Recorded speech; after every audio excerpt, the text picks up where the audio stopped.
로마 제국의 종교인 로마 가톨릭 교회에서 나그마디 문서는 왜 묻힐 수밖에 없었을까요? 제국의 통치와 종교의 관계를 살펴볼 필요가 있습니다. 역사를 돌이켜보면 국가 차원에서 통치자들이 종교를 통치의 수단으로 받아들이는 경우가 종종 있습니다. 미얀마의 바간에 가면 많은 사원과 불상들을 볼 수 있는데 이는 미얀마 최초의 통일 왕국인 바간 왕조의 아누라타 왕이 강력한 제국을 건설하기 위해 불교를 국교로 정하고 많은 사원을 건설한 것에서 기인합니다. 이와 비슷한 사례가 로마 제국에서도 발견됩니다. 로마를 통일한 콘스탄티누스 황제는 313년 밀라노 칙령을 통해 그리스도교 신앙의 자유를 인정하고 로마 제국의 합법적 종교로 선포하였고 380년 테오도시우스 1세 황제의 데살로니가 칙령에 의해 국교로 선포되면서 로마 가톨릭 교회가 시작되었다고 볼 수 있습니다. 콘스탄티누스 황제는 왜 그리스도교를 받아들였을까요? 신앙심 때문이었을까요? 아니면 정치적 이유 때문이었을까요? 일설에 의하면 콘스탄티누스 황제가 그리스도교를 통치의 수단으로 받아들이는 것은 11조가 제국의 재정에 도움이 될 것이라고 판단했기 때문이었다고 합니다. 아무튼 콘스탄티누스 황제는 그리스도교에 적극적으로 개입하였습니다. 그리스도교 교리 통일을 위해 주교회의를 325년 6월 19일 현재의 튀르키예 이즈니크인 느케아 황제 자신의 별궁에서 개최하였습니다. 이를 제1차 느케아 공의회라고 하며 그리스도교 최초의 공의회입니다.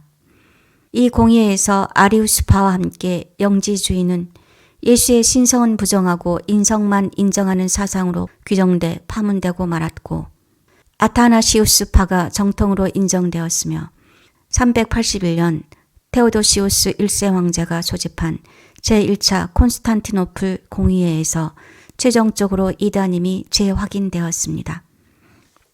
황제의 적극적인 개입으로 탄생했고 관리되었던 로마 가톨릭 교회는 과연 예수님의 가르침의 순수성을 유지할 수 있었을까요? 시작부터 그 태생이 통치와 통제를 위한 것이었으니 로마 가톨릭 교회는 당시 로마 제국의 집단의식, 즉 사상과 관념을 적극적으로 수용할 수밖에 없었습니다. 철저히 남성 중심의 권위적인 교회가 되었습니다. 예수님께서 진정으로 원하셨던 예수님과의 직접적인 연결을 통한 신비주의는 철저히 배격되고 박해받았으며 교리 중심의 교회로 재편되었습니다. 로마 가톨릭으로 흡수되기 전까지 초기 그리스도교는 다양한 방식으로 존재해 왔습니다. 로마 제국의 종교가 됨으로써 획일화되고 위계의 질서가 확실한 종교, 무소불위의 교황 중심, 성직자 중심의 교회가 되었습니다. 황제가 소집한 두 번의 공회를 통해 아타나시우스파가 정통으로 인정받았다는 것은 무엇을 의미할까요? 우선 이집트 알렉산드리아의 대주교였던 아타나시우스에 대해 살펴볼 필요가 있습니다.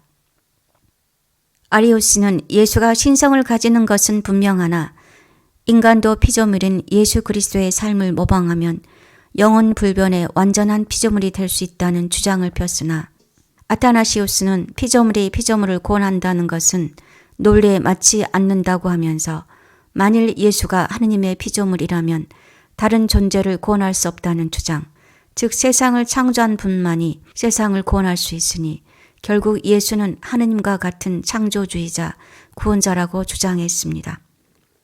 즉 아리우스는 예수님을 우리가 모방할 수 있는 본보기로 보았다면 아타나시우스는 예수님을 우리가 따라할 수 없는 창조주의자, 구원자라고 주장함으로써 사람들이 도저히 따라할 수 없는 우상의 위치에 올려놓았습니다. 아타나시우스파의 승리로 인해 로마 가톨릭 교회는 돌이킬 수 없는 왜곡의 길을 걸었습니다. 승기를 잡은 아타나시우스는 367년 부활절 메시지에서 신약성경 27권의 목록을 발표하였고 그 27권에 속하지 않았던 것들은 외경이라 불리며 불태워지게 되었습니다. 그리하여 불태워지는 것을 피하기 위해 나그 한 마디 문서들은 항아리에 넣어져 땅속에 묻히게 되었습니다. 참으로 다행스러운 것은 파피루스 종이가 습기에 매우 취약하나 나그 한 마디 지역이 사막 지역이었으므로 문서들이 비교적 온전하게 보관될 수 있었다는 것입니다. 약 1600년이 지나 발견되었으니 누군가의 표현처럼 참으로 주님의 은혜라 하지 않을 수 없습니다.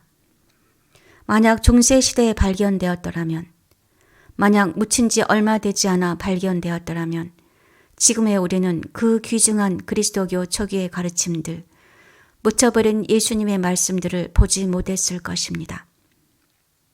나그 한 마디 문서는 1945년 12월 이집트 북부 나그 한 마디에서 동쪽으로 5km 떨어진 곳에서 발견되었습니다. 이것은 성 파코미우스가 설립한 고대 수도원 공동체인 저노보스키온이 한때 서 있던 지역의 밭으로 무함마디 알리라는 농부에 의해 3세기의 꼽투어 파피루스 뭉치가 발견되었습니다. 이것은 포도주를 담아 숙성시키는 데 사용되는 암포라라는 항아리에 숨겨져 있었습니다. 이를 발견한 무함마디 알리는 집으로 가져다가 어머니에게 주었습니다. 보 근처에 그것을 쌓아놓은 그의 어머니는 그 중에서 일부를 불쏘시개로 사용했다고 합니다. 그 즈음 무함마드는 자신의 아버지를 살해한 사람을 찾아다니고 있었고 마침내 살해자를 찾아서 죽였지만 경찰에 쫓기게 되었습니다. 경찰들이 그의 집을 자주 수색하러 왔기 때문에 그가 그 책 중에 일부를 꼽투교의 사제에게 맡긴 것이 계기가 되어서 이 파피루스들이 세상의 모습을 드러내게 되었습니다. 나그 한 마디 문서는 초기 그리스도교 형성식에 등장했다가 4세기경 박해를 받아 지하로 사라졌던 영지주의 전통을 새롭게 이해하는 데 많은 도움을 줍니다. 알렉산드리아의 대주교였던 아타나시우스의 367년 부활절 서신으로 정경으로 분리되는 복음 외의 서적 사형이 규탄된 이후 땅속에 묻힌 것으로 추정됩니다. 일명 나그 한 마디 문서라 통칭되는 이 사료는 초기 그리스도교와 영지주의 등 당대 사상이 집약되어 있어 큰 가치를 지닙니다. 특히 도마 복음서의 경우 나그 한 마디 문서에만 내용 전체가 남아있어 성서학의 필수 자료입니다. 현재 나그 한 마디 문서는 카이로의 꼽투 박물관에 소장되어 있습니다. 1977년 미국 성서학자 제임스 로빈슨을 비롯하여 전문가들이 공동 번역팀을 꾸리고 번역 작업을 통해 나그 한 마디 문서 영어판 번역서를 출간했습니다. 이후 세계 여러 나라에서 나그 한 마디 문서를 자국어로 번역하는 작업이 활발하게 진행되었습니다. 나그 한 마디 문서는 13개의 코덱스, 총 52편으로 구성되어 있습니다. 중복되는 문서들을 제외하면 46편으로 책의 숫자나 분량으로 보면 신약 성서보다 많습니다. 나그 한 마디 문서에는 진리의 복음, 도마 복음, 필립보 복음, 이집트인들의 복음이 있습니다.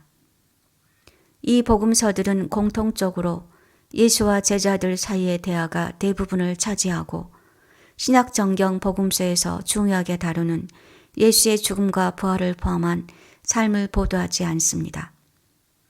이 복음서들은 그리스도 안에서 발견되는 참된 지식과 구원을 허락하는 예수의 말씀들, 담화, 계시, 묵상 등을 담고 있습니다. 또한 공간 복음서에서 나오는 예수님의 말씀들과 비교해 볼 때 이 복음서들에 나오는 예수의 말씀은 상대적으로 짧고 간결합니다.